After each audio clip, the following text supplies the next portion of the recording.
Hello, we are going to now look at character in integers, floats, double, and how much bits or bytes are required to store each of these data types.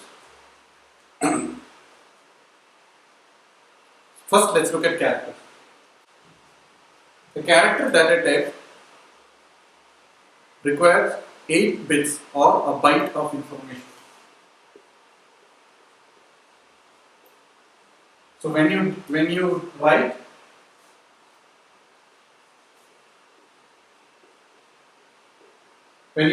char ch, your machine is going to allocate 1 byte to store the character value. So if 1 byte is used to store 1 character value, how many different characters can you store using this 1 byte? You can do 2 raised to 8 different characters or 256 different characters.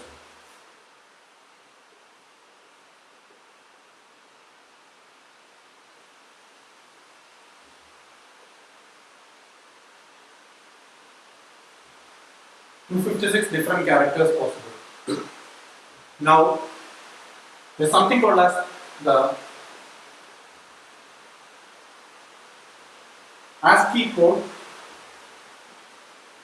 It's basically a table which assigns a binary number to a character, a binary number from 0 to 256 to a character. Right? As we said, there can be 256 different characters possible. So each of that binary number is assigned to a particular character. For example, the number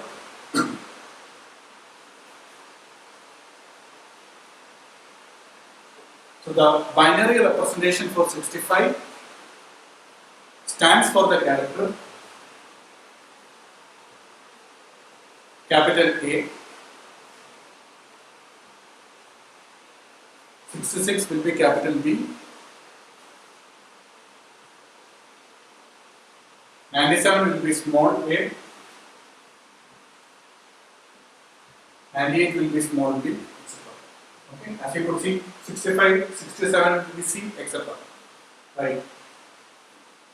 32 is the space character, and similarly each number from 0 to 255, there are 256 different possibilities. So 0 to 255, each number from 0 to 255 is assigned to one character. This is defined by this is called as the ASCII code. It's basically an organization.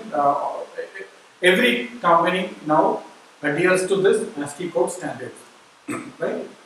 Your machine, whether it's Linux or Mac or whichever machine, all compilers, so everyone basically adheres to this notation. Okay? When you see 65 in binary, you will assign it to the character A. Now, how do you write 65 in binary? To write 65 in binary, so first thing you need to do is so I'm going to write 65 in binary. So you divide 65 by 2 and get its remainder. That will be the rightmost digit 1.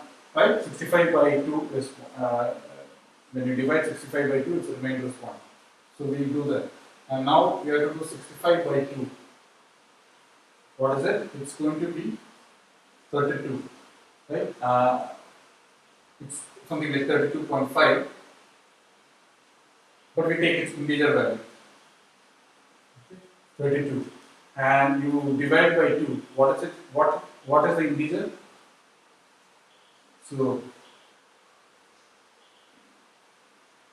So again, divide 32 by 2.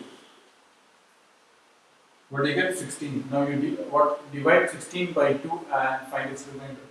So Now do 16 by 2, 8. Divide 8 by 2 and write its remainder.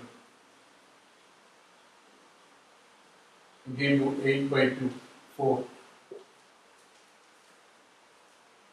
4 by 2 and its remainder. Next write 4 by 2 is equal to 2. Divide 2 by 2 and its remainder. Finally, 2 by 2 is equal to 1. Divide 1 by 2 and its remainder. So this is 65 in binary. This is how you can represent any number in binary.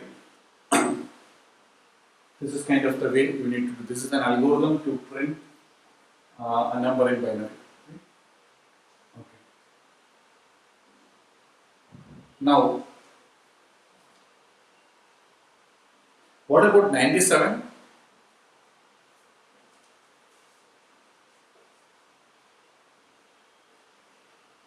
So this is another way to read this number is the following. So this is, you should view this as 2 raised to 0, that is 1. And this will be 0 into 2 raised to 1, that's 0. This is 1 into 2 raised to 0. So this, you can write this as 0 into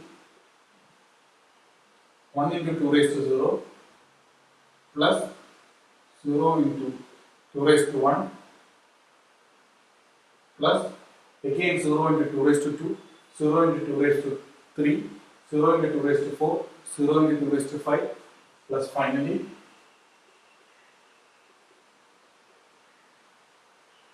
1 into 2 raised to 6. And 1 into 2 raised to 6 is 64. The rest are all zeros, and you have 1 into 2 raised to 0, which is 1. So 64 plus 1 is 65.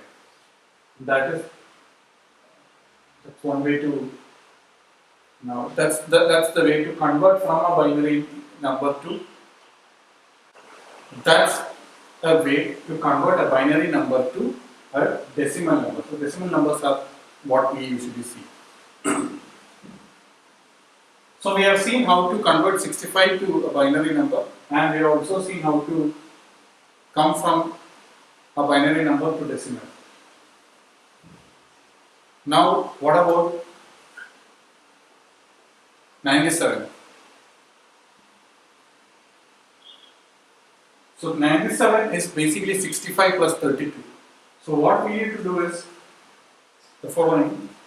I'm going to quickly do it.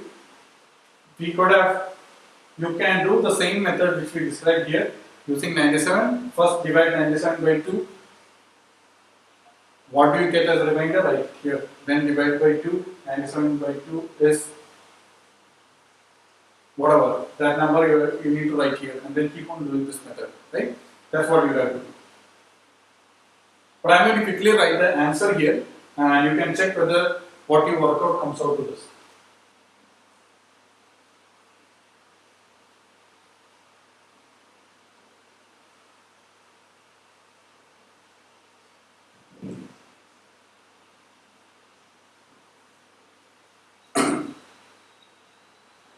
How do I check whether this binary number is 97? I do the same thing like we did here.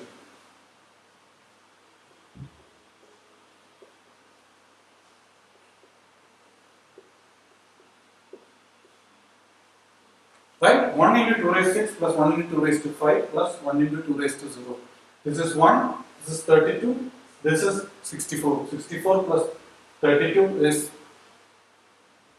96 plus 1, 97. Okay. So now we know how to convert from binary to decimal and decimal to binary. Okay.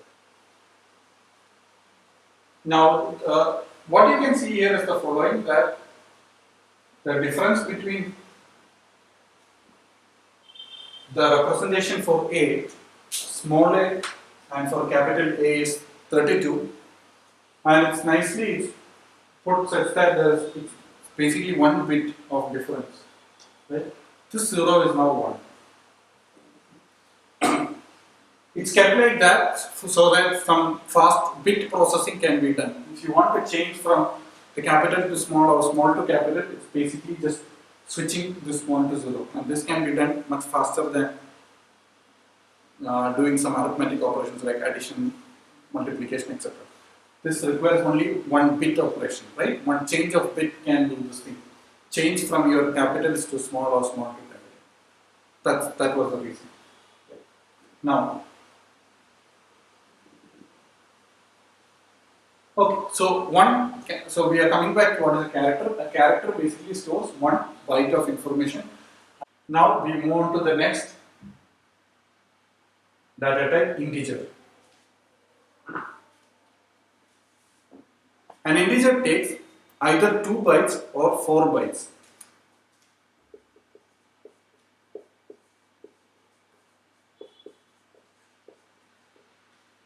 That depends on the machine whether it's 2 byte or 4 byte. Usually older machines used to take 2 bytes. If I write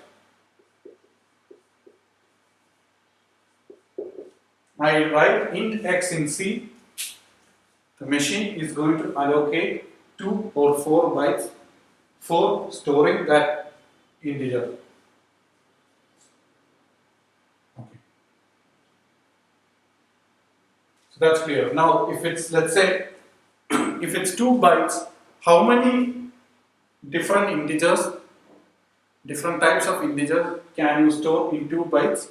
You can go from, so 2 bytes means how many bits? 16 bits. So 2 raised to 16.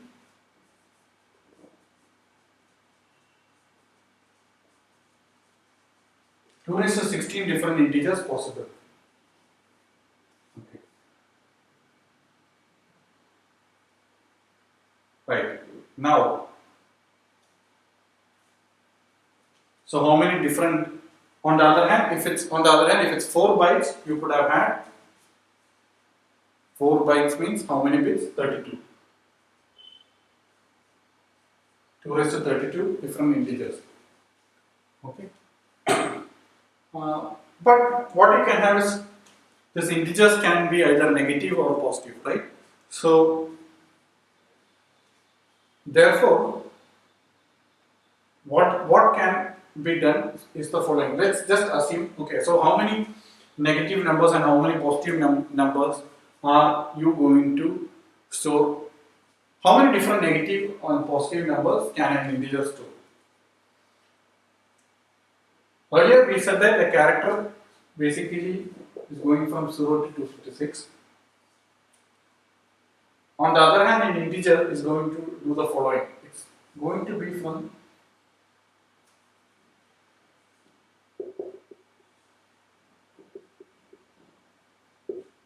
0 to 2 raised to 15 minus 1.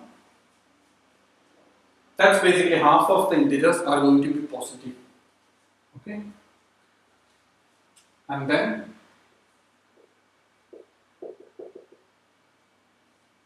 this will be the negative numbers. So these many negative numbers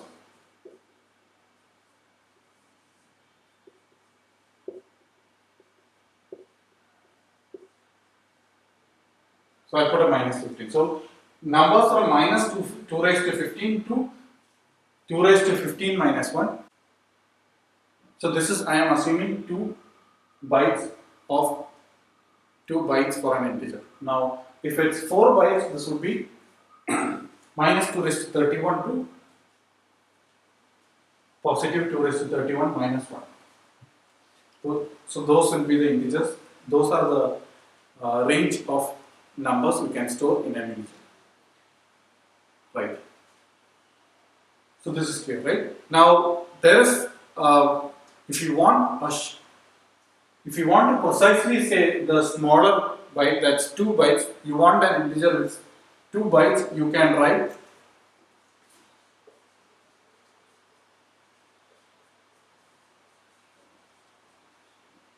short in to say that, okay, I want an integer with 2 bytes. On the other hand, if I want an integer with 4 bytes, I can write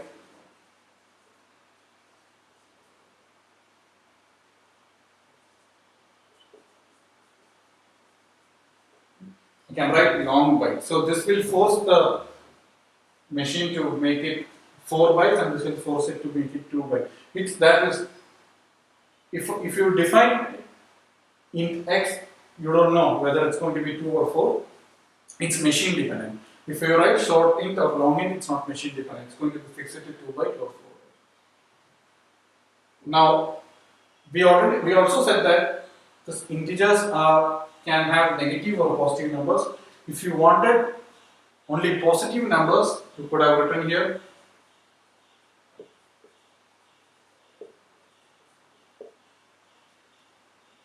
unsigned int. It's going to be only positive numbers. So that is again 0 to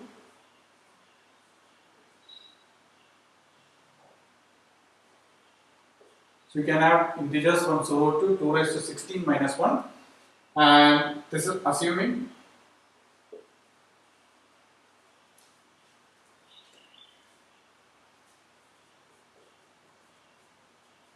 assuming 2 bytes.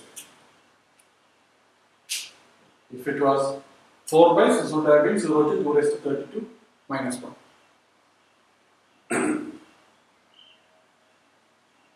Okay. Now going to the next data type, float.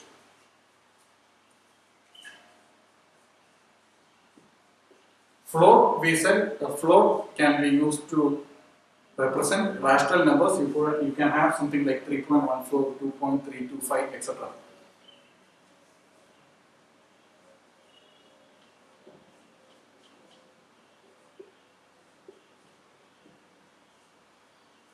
etc. So these are floats. Now, if you define a float integer, the machine is going to allocate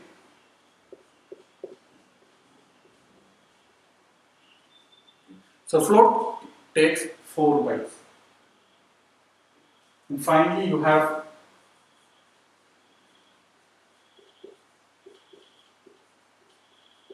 double, which takes 8 bytes. Now, I am not going to tell you how this number 3.14 is stored. We have seen how integer numbers are stored, right, in an int.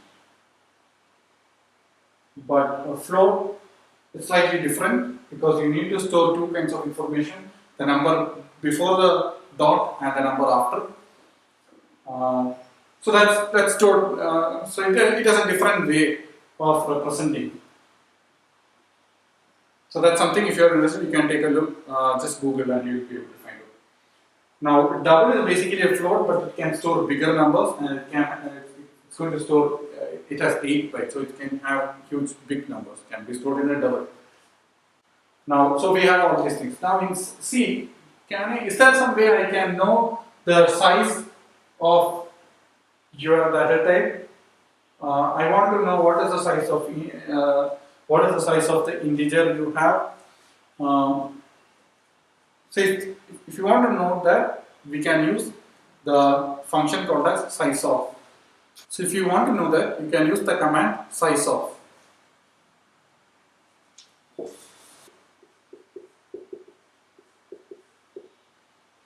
Size of int, it will return how many bytes of information are used for int. So if you want to print this, you can just print this, take it into an integer variable and print it. Or write printf %d size of int. So that's one way you can know the size of each of the data structures. So if you wanted float here, we would have had float. So something you can try with. Thank you.